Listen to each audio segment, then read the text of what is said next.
Hi, my name is Jeff Olson. Welcome to the abridged version of The Slight Edge. It's really an honor to have an opportunity to talk to you before you listen to the reading of The Slight Edge. You know, this is something that's been a labor of love for myself, and it comes from a lot of experiences I've had in my life. I've been very fortunate in life as I've worked for different companies, built different companies, been the CEO of a company, built large direct sales companies. Through those experiences, I've seen a lot of things that work, and I've seen a lot of things that don't work. And what I've done through time has always kind of been a student of what makes that happen, and that really is the product that created the book, The Slight Edge. What I'd like to do now is give you some insights to The Slight Edge, how I see it, but more importantly, right now I'd like to just describe how it came about. I think if you kind of have that frame of reference as you go through the reading of The Slight Edge, you'll have the insights and the awareness and the kind of the framework to understand what we're trying to do to make The Slight Edge work for you.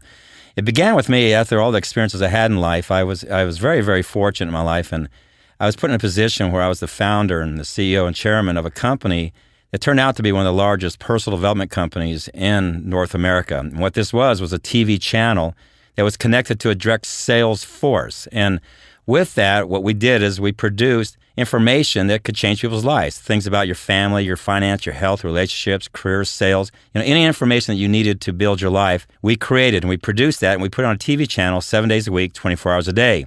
At the other end, we had a direct sales force, and these are people I called the choir, people who really believed in personal development. We connected the two to create a company that would take information to people, and so that was our goal. Through this process, two things I learned about information. It was very interesting. I started sitting back, and here we are, the biggest producers of personal development information. We could put it in somebody's house 7 days a week, 24 hours a day. So in essence, we had really maximized the ability to take information using technology and to get it into people's homes.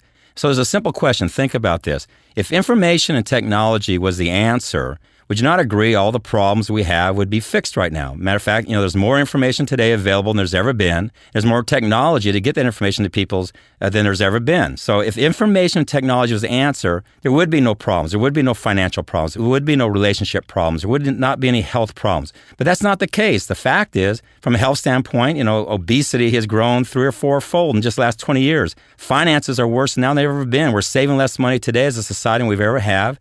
Relationships have been falling apart at a rate over the last 20 years like we've never seen before. But yet, at the same time, information and technology has grown 10, 20-fold. And so my question is, if information and technology is the answer, would you not agree it'd be going the other direction? Well, the fact is, there's something that makes information and technology work. Think about this.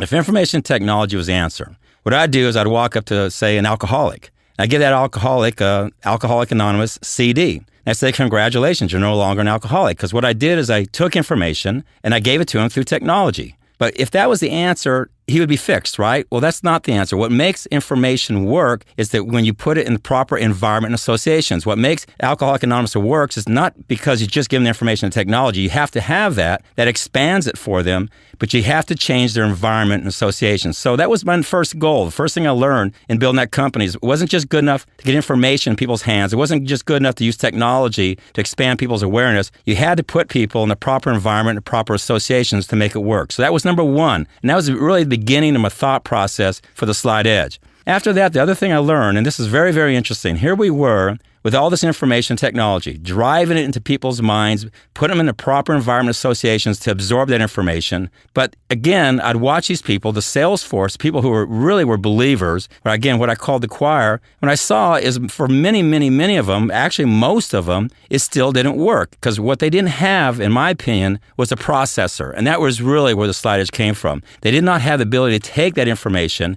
even in the proper environment associations, and process the information in a way to make it work. Because here was the problem. Everybody talking to them was talking to them from a quantum leap standpoint. What I mean by that, they're trying to show them the fastest way to solve the problem.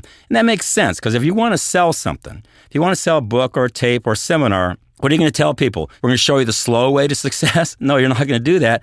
You're going to tell them we got the answer with a quantum leap answer. And really what it does is it violates the natural harmony of how life works. When you think about it, there is a natural harmony in everything, how it works. You plant your seeds, then you cultivate, and then you harvest. The sad thing is what everybody's doing is trying to tell you, you plant your seeds and then you cultivate. What the book The Slight Edge is all about is, yes, you have to plant your seeds, and yes, there will be a harvest, but there is a cultivating process, and that anybody can do it, and their quantum leap is not the answer. The answer is doing the easy things, the simple little things, and doing them consistently over a period of time, over a long enough period of time to make it work for you. And here's what I found out, and this was an interesting thing I learned from a gentleman named Jim Rohn, and I reflect off Jim Rohn a lot in the book The Slight Edge. He said there's, everything to be successful in life is easy to do. He also said that it's easy not to do. And I found that very interesting. If it's easy to be successful, why are most people not successful? Because it's easy not to be successful. What he talked about is all the time you have decisions you have to make. And what successful people do is they make the simple little decisions, the simple little disciplines, make those decisions consistently over a long enough period of time, so literally the compounded effect kicks in.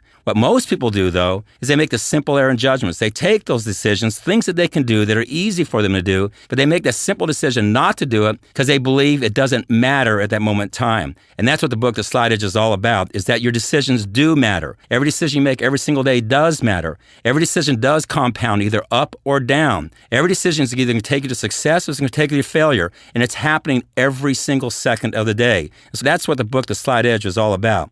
You see, what I have found through my experiences and observations is that most people live what I call an action-oriented life. And that's good. You got to be in action. You got to be in movement to be successful. Everything that's directed at you, all advertisements are about action. All books and tapes that you read or listen to are about action. But the truth is, if it's just action-oriented, what we do is we tell you how to be successful. We just tell you how to be healthy. We just tell you how to have relationships. We tell you how to have financial independence, and it would happen. But there's two things that have to happen before the actions work for you. And this is very, very important. And again, this is the foundation to the Slight Edge. And what I mean by that, to be successful, you have to have good philosophies, first of all. Philosophies is everything you know. It's everything you know, how you hold it, how it affects how you think, and how it affects what you do. Your philosophies will turn into your attitude. If you have good philosophies, you'll have a good attitude. Your attitude then direct your actions. Now we're at actions. If you have a good attitude, you have good actions. Good actions turn into good results, and good results turn into a good lifestyle. So think about it. If somebody has positive philosophies, again, that comes from the books you read, the tapes you listen to, and probably most importantly, the people you associate with. You have good philosophies that will turn into a positive attitude. That will turn into positive actions, which turn into positive results, positive lifestyle. But if things aren't happening for you, if somebody's out there and they're going through the actions, they're doing the actions they're supposed to do to have success, but they're not having success, usually if you look backwards, what you'll find is they don't have good philosophies. They don't have good information driving the way they think. It's turning into a negative attitude, and they're taking that attitude and doing the actions wrong. Those actions are turning into bad results, turning into a bad lifestyle. So what I've always suggest to everybody, and this is real critical, what the Slight Edge is all about is getting you to create this processor so you can take this information, this abundance of information that's available. There's more information, again, today than there's ever been. There's more access to information through technology than there's ever been. And taking that information and making it work for you. But to make that happen, you have to have what I call, again, the processor, or you have to have what I call the philosophy and attitude. The Slight Edge is a philosophy. It's a way of looking at information and processing that information so that you have a good attitude that now takes those actions and turn them to good results. It's always been very interesting for me to see seemingly two very, very similar people. And I've seen this over and over in corporate America and small business America and businesses I've owned and businesses I've run. I've seen people very, very similar to each other, having the same product, the same company, the same opportunity. They're being trained in the same actions. They basically have the same ability to do the same actions. One person takes those same actions in the same marketplace, the same product, the same company, and they have success with it. And the other one takes the exact same thing, seemingly the same quality of a person, and they don't have success. And what you'll find is if you back up and look at those two different people, you'll find one of them has based their life on positive philosophies, positive books, positive tapes, positive associations. That's created a positive attitude. The other person has made a bad, slighted decision. They've made a decision that information really doesn't matter, that that the people they associate with doesn't matter, and it's turned into a negative attitude. They don't even know it exists. That attitude affects their actions. It's so slight you can't even see it, but eventually that compounds over time, turns into bad results, and they have a bad lifestyle. So again, really the Slight Edge has really been a Slight Edge evolvement for myself. What I mean by that, it's come from a lot of observations, a lot of things I've seen that work, have not worked. When I started that company, that personal development company, and built that TV channel, My goal was to change people's awareness, to give them more access and awareness to information and use technology to get it to them. As I did that, I realized that environment associations were as important as access to information and technology. But as I went through that process, then I realized really, quite honestly, even with people who willingly wanted the information, who were part of the choir, who really believed in the information, and would have give it to them directly, they still didn't have the processor because they had been trained over time by society, by marketing, by advertising to look for the quantum leap. And that's what led to the Slide Edge. And that is everything you need to do to be successful. It's easy to do. It's easy not to do. You know, what successful people, they do the simple little things that seem to make no difference at all in the act of doing them. And they exercise those simple disciplines, and they just do them over and over and over and over till the compounded effect kicks in, and it leads them to success. What unsuccessful people do is they make that simple error in judgment. They think it doesn't matter when they make that decision. They think it doesn't matter when they don't do something that day that they should do. Now, what they don't realize is that simple error in judgment compounded over time does make a difference and can take you in the wrong direction. So that's what the book's all about. It's about actions. It's about the processor. It's about the slightest decision, that every decision you make every single day does matter. You know, as I talk about these decisions you have to make, you know, one of the foundations for making good decisions is having good knowledge. You know, here's what I found in everything that we all go through. You know, everything that you become successful in or not successful in, at one point in time, you have to start. You have to start the process. And what I found is when anytime you're starting something, that's really when you're your lowest level of knowledge, your highest level of anxiety.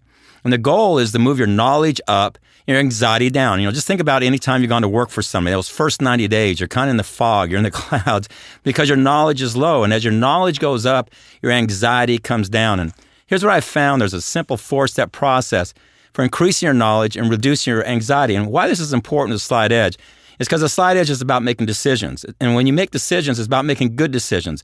Good decisions affects your knowledge. Bad decisions affects your knowledge also. And the question you have to ask yourself, do you want to have good knowledge growing or do you want to have bad knowledge? You know, your knowledge can grow. If it's bad knowledge, it's not going to really relieve your anxiety. It's going to create more anxiety. So you have to have, again, another processor, something in your brain that's teaching you all the time how to grow your knowledge. And so I've gone through a 4-step process. The first one is what I call learned knowledge. It's pretty obvious. You need to learn about whatever you're trying to do. You know, you need to read the books. You need to listen to the tapes.